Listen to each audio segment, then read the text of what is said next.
Welcome back to New Day. This is our legal desk. Yes, we have relocated because we have a lot more guests today, and it's going to be a very important discussion. We are talking about the almighty copyright laws as it pertains to our industry here in Ghana. A lot of times artists and entertainers have decried the misuse of their works. So today we have a lawyer and some people from the industry who are going to tell us about copyright laws. Let me first introduce lawyer Mike Okwe Jr., who is a media and entertainment lawyer from Exousia Law Consults. I hope I got that right. Very much. And of course, you all know world-renowned artist Edem. He's been here before. He joins us again today. And Duke Banson, who's the CEO of Paradise Consult, and he's also the manager of the latest sensation in town, aka the songstress, and she'll be in our entertainment segments later on, so stay tuned. But now we're going to be talking about copyright. Very, very, very important issue in our creative industry here in Ghana. And we're privileged to have you, lawyer Michael Quay, so you can, educate us a bit more about this issue. So first of all, can we define copyright? Maybe we can take it from intellectual property to make the definition go a bit more smoothly. So. Yes, thank you very much. I must say a very good morning to your good self, my fellow panelists, and your very cherished viewers. I think this is my first time on New Day, and I watch it from the sofas of my house. Very impressed. Hopefully you come back. Yes, with the way the whole thing is set up and the kind of information you give us from medical and legal and even about, lifestyle. First time sex or something. Yes, our yesterday. lifestyle segment. Very interesting topic yesterday. I thought I was experienced until I watched that show to learn a lot. But coming on to the very issue of copyright, and you also mentioned intellectual property. Copyright generally has to do with someone who comes up with an original concept. For example, artistic work, which is what somebody like Edem will be involved in, or literary work. For example, you write, a poem, any kind of literature, like Shakespeare, that kind of thing. And you are the original author, and so you have certain rights attached to it, which can include economic rights, and which can include moral rights. So if the person is the one who did that original work, you are entitled to benefit from it economically.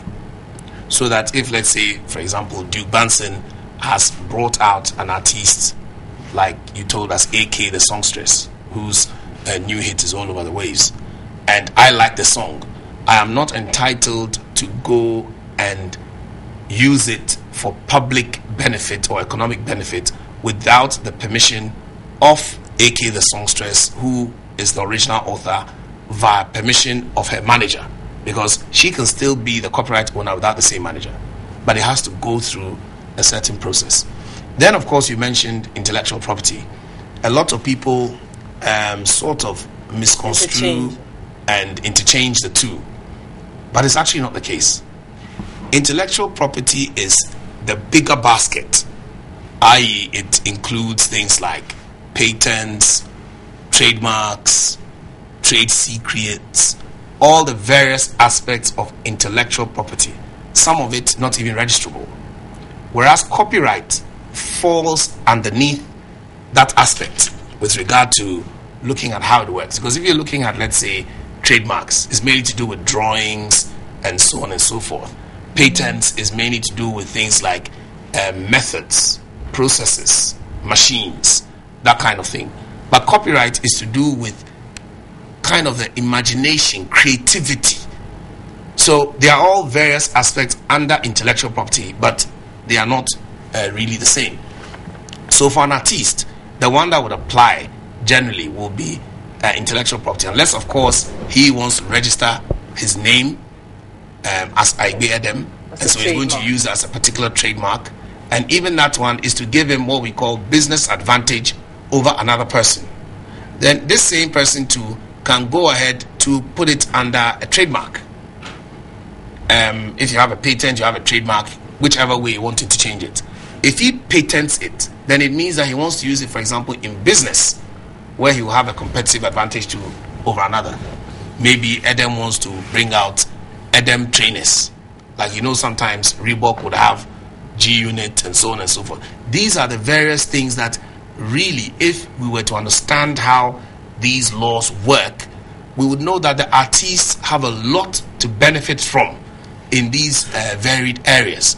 And so it is very important that we look at how, as they are missing out in terms of copyright activities, how it's affecting their purse, and most importantly, how they cannot be taken advantage of by radio stations and so on. They will be able to give you their own personal encounters. But these are the general or the generalities with regard to copyright law.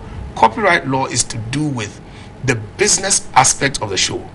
Because a lot of people say show business. Yes, there is a show, but there is a business aspect of it that allows the show person, the show boy, the show body to make money from all their hard work and things that they've put together, either in the studio, sometimes in the bathroom.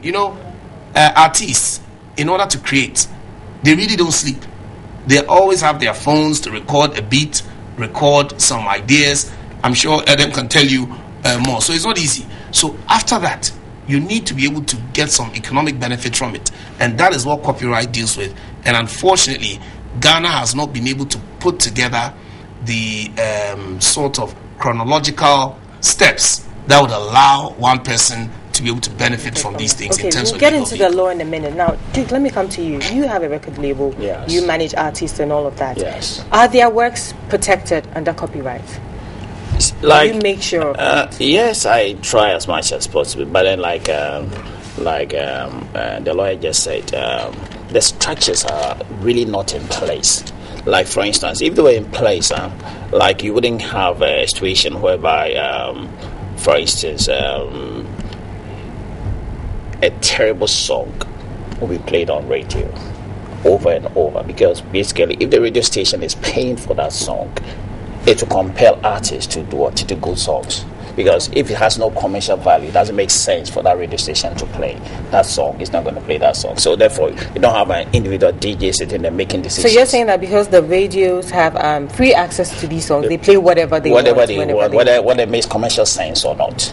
And you don't blame them. Get paid So basically, if the structures are there, you have no choice but to do the right thing. You understand? And then these copyright laws cannot come fast enough, because basically this can make you money. Oh, okay, let me interrupt you here. Laura, I believe there's a statute, 690. There's a law, copyright law, isn't there? Very much so. What does Duke mean when he says that? He's talking about practicality. Yes. The enforceability of the law. Yes, because so the laws are there.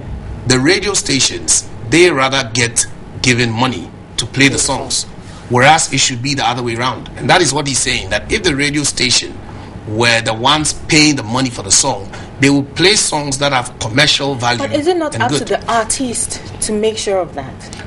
No. You see, it depends on enforceability. Adam, what do you make of that? Well, this is what I have to say. Because you give your work freely to the radio stations, don't you? Yes. Now, artists give their work freely to the radio stations because, one, they are vulnerable. Because, two, then a stereotype society where they've been brought up to think that is the right path to toe.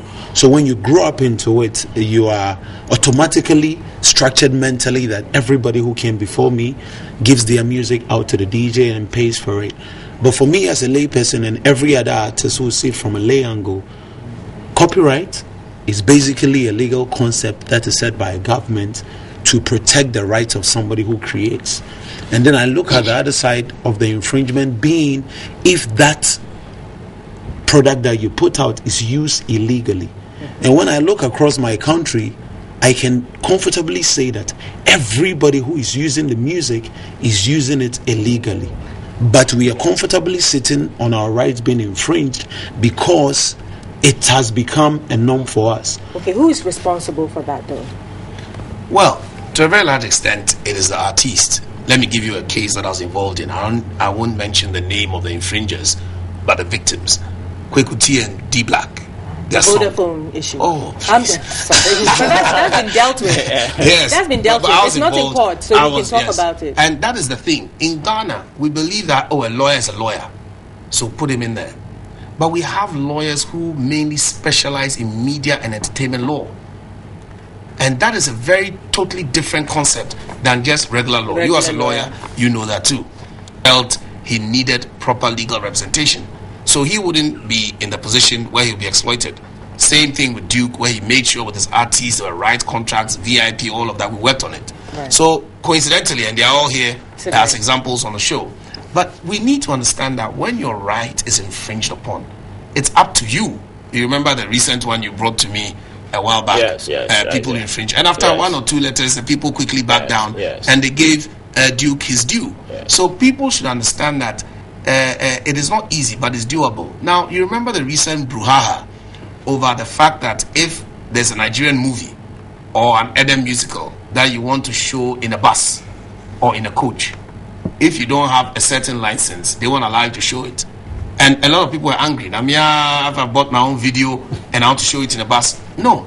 There's a difference between buying a CD or a video for private and domestic viewing at home. And there's a difference between public viewing or economic benefit from that, because you're using that to entertain people on the bus to get economic revenue. Okay, so for that, let me just land on that. So for that, you need, for example, a public viewing license, and that in itself, you have to go to an area where maybe all these movies have been put in a film bank, or all the artists have put their music in the music bank, registered, and then you can make a phone call or pay over the internet as is done abroad. But in Ghana, the question, that is where the artists and filmmakers must come in. Do they have a music bank? Do they have a film bank? If they don't have that, the driver who wants to watch it where does he go to see that this movie is there and he can rent it for a week? So there's so much structuring that has to be done in the industry. So to an extent, to the onus is on them to make these things practical. Okay.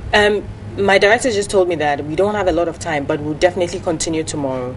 We hope you'll be available for that. Yes. But can you quickly take us through the process of registering your work so that artists out there or whoever... Well, you can get online and then you go to the Copyright Office, their webpage, and then you fill in the form. Is and then any work at all registrable? Because I understand that certain works such as ideas cannot be registered. It depends. It depends. If the idea is not original or the idea but is in not this day and age, unusual. What is original? Oh, no. I mean, original for me in this day and age, original is basically the concealment of source of your creativity. So let's say you are... So you can't have two people have the same idea?